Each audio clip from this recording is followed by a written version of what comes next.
আমাদের বাংলাদেশের ভিতরে একটা বিচারপতির ঘটনা আপনাদেরকে শোনায়। বিচারপতি মানে জজ, ওনার হাতে কিন্তু অনেক শক্তি থাকে। উনি একটা কলমের খোঁচা দিয়ে ফাঁসির আসামি বানিয়ে দিতে পারে, আবার একটা কলমের খোঁচা দিয়ে কিন্তু ফাঁসির আসামিকে বেকসুর খালাস করে দিতে পারে। তো একজন বিচারপতির কতটা শক্তি কলমের খোঁচায় আপনারা একটু চিন্তা করে দেখেন। এই বিচারপতির বাবা ইন্তেকাল করেছে, কথা কি আমার বুঝতে পারছেন আপনারা সবাই? বিচারপতির বাবা ইন্তেকাল করেছে।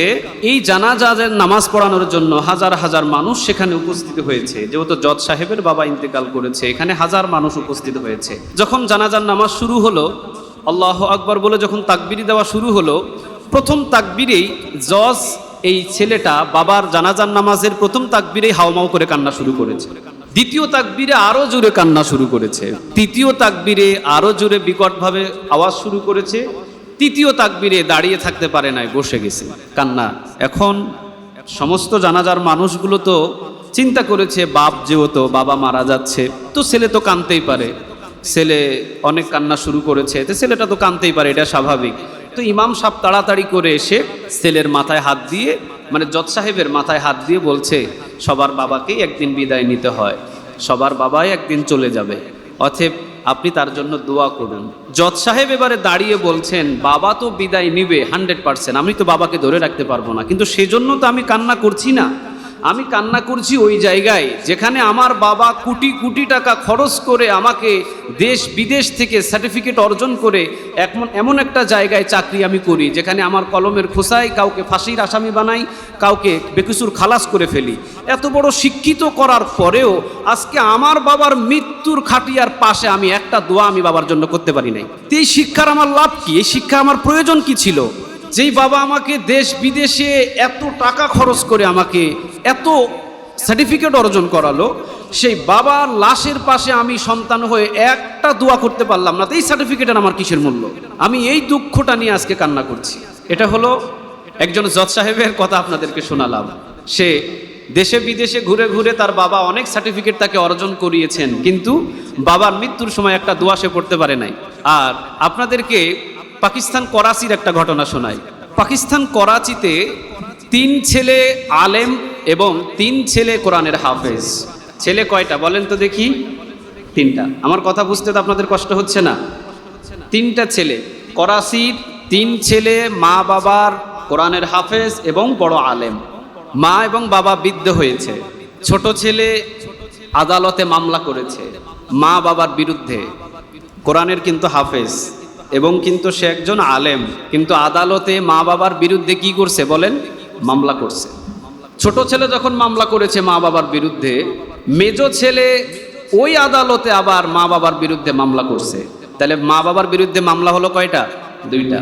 তৃতীয় ছেলে যে সবার বড়, এই তৃতীয় ছেলেও গিয়ে ওই আদালতে মা বাবার বিরুদ্ধে মামলা করছে। এখন বলেন তো, মা বাবা 2 জনের বিরুদ্ধে মামলা হলো কয়টা?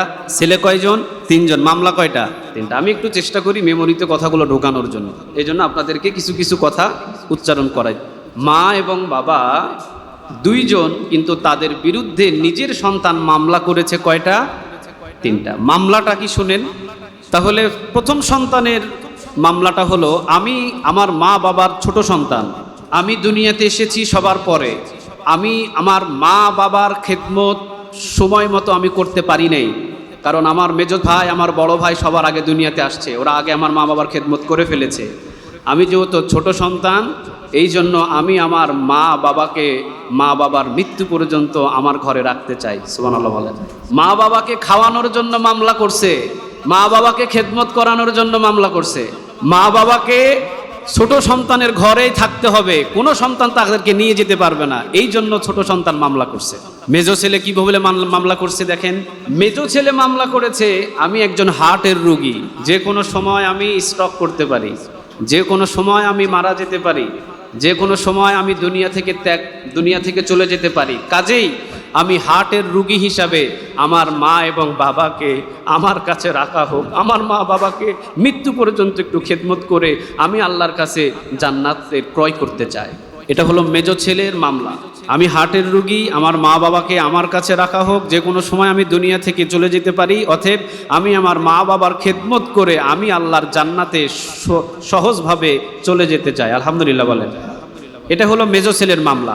বড় ছেলের মামলাটা হলো এই রকম, বড় ছেলে মামলা করেছে আমি দুনিয়াতে এসেছি আগে, কাজেই আমার বয়স হয়েছে বেশি, আমি আমার আর দুনিয়াতে কয়দিন বা থাকবো, কাজেই আমার মা এবং বাবাকে আমার কাছে চাচ্ছি, দুনিয়া থেকে হয়তো আমাকে আগেই চলে যেতে হবে, কারণ আমার ছোট ভাই মেজো ভাই তারা অনেক সুযোগ হয়তো পাবে মা বাবার খেদমত করার জন্য, আমি যেহেতু বাবার বড় ছেলে, আমিও বয়স হয়ে গেছে কয়দিনই বা বাঁচবো, এই জন্য মা বাবাকে আমার বাড়িতে মৃত্যু পর্যন্ত রাখা হোক। আলহামদুলিল্লাহ বলেন।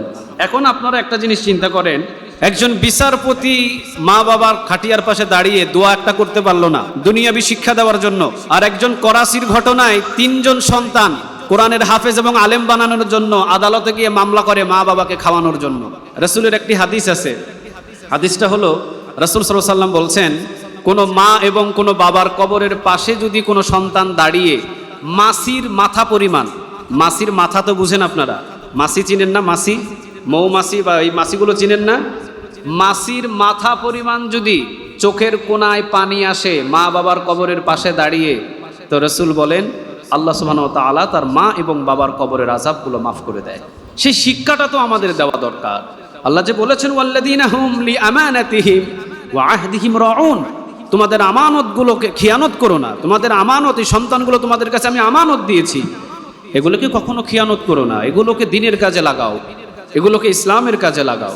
কাজেই আমরা সন্তানদেরকে মাদ্রাসায় পড়াই, মাদ্রাসার শিক্ষা যতটুকু এতটুকু দেওয়ার পর এরপরে আপনি এমবিবিএস ডাক্তার বানান, যা বানান, কোনো অসুবিধা নাই, কিন্তু সর্বপ্রথম আগে বাচ্চাদেরকে সহিভাবে কোরআন শিক্ষা দিন, এবং সে যে মানুষ, এই মাদ্রাসা থেকে এসে এটা বুঝে যাক যে আমি একজন মানুষ এবং আমার মা এবং বাবার আমার প্রতি দায়িত্বটা কতটুকু, এই শিক্ষাগুলোই মাদ্রাসা দেওয়া হয়। তো আমি আল্লাহ সুবহানাহু ওয়া তাআলার কাছে দোয়া করি যাতে আমাদের যে আমানতগুলো সন্তান আছে এগুলো যেন আমরা মাদ্রাসামুখী করতে পারি, পাশাপাশি আমাদের মাদ্রাসাতুত তাকওয়া ইন্টারন্যাশনাল এই মাদ্রাসা আমাদের প্রতিষ্ঠাতা হাফেজ মাওলানা ইমামউদ্দিন মাসুম ভাই যেন যতদিন দুনিয়াতে জীবিত আছেন ততদিন থেকে এরপরে যেন কিয়ামত পর্যন্ত এই মাদ্রাসাটা যেন চলমান থাকে। আল্লাহ এই হিসাবে প্রতিষ্ঠানকে কবুল করুক, আমরা সবাই বলি আল্লাহুম্মা আমিন।